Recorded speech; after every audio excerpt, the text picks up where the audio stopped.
समझौता। गर्मी की भयंकर ज्वाला से सभी प्राणी व्याकुल थे।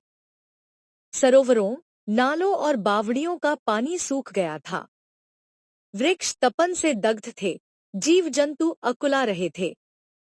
कपिलवस्तु और कोलिय नगर की सीमा, रोहिणी नदी जेठ मास की गर्मी के प्रकोप से सिमटकर क्षीण काय हो गई थी।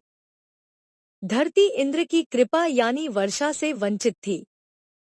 ऐसी स्थिति के कारण एक दिन अचानक रोहिणी के तट पर शाक्यों और कोलियों में रोहिणी के पानी के उपयोग पर विवाद हो गया। शाक्य कर्मकारों ने कहा, नदी में पानी कम रह गया है। इतना पानी केवल हमारी खेती के लिए ही पर्याप्त है। बांध के द्वारा पानी दो भागों में बंट जाने से हम दोनों की खेती सूख जाएगी। उनकी बात सुनकर कोलियों ने अपने पक्ष में तर्क देते हुए कहा, यही स्थिति हमारी भी है। हम ही पानी का उपयोग कर लेंगे तो हानि की क्या बात है। यो बात बढ़ने से कलह बढ़ गई और बात दोनों राजकुलों तक पहुंच गई। तनातनी बढ़ गई। दोनों एक दूसरे के प्राणों के शत्रु हो गए। द्वेष की आग प्रज्वलित हो उठी। उस समय भगवान बुद्ध वहीं रोहिणी के तट पर कपिलवस्तु में ही प्रवास कर रहे थे। प्रातःकाल का समय था। दोनों ओर के सैनिकों ने अस्त्र शस्त्र अलग रखकर तथागत की वंदना की। भगवान बुद्ध ने जब कलह का कारण पूछा तो वे कलह का कारण बताने में असमर्थ रहे। उन्हें कहते हुए लज्जा आने लगती। अंत में दोनों को कहना पड़ा, भंते, रोहिणी के पानी का झगड़ा है। पानी का क्या मूल्य है? भगवान ने दोनों ओर के सेनापतियों से प्रश्न किया।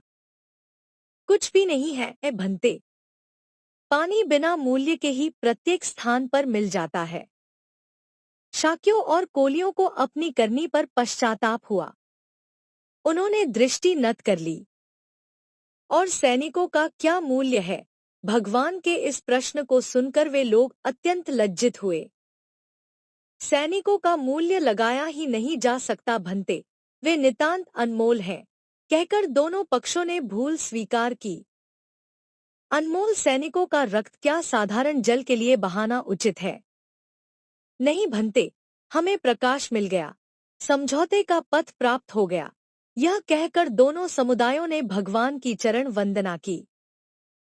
शत्रुओं में अशत्रु होकर जीना परम सुख है। वैरियों में अवैरी होकर रहना चाहिए। भगवान बुद्ध ने अपनी शीलमयी वाणी से उन लोगों को समझाया। शाक्यों और कोलियों में समझौता हो गया। कहानी समाप्त हुई। कहानी आपको कैसी लगी? लाइक या अनलाइक करें, कमेंट करें, सब्सक्राइब करें, मित्रों को शेयर करें। धन्यवाद।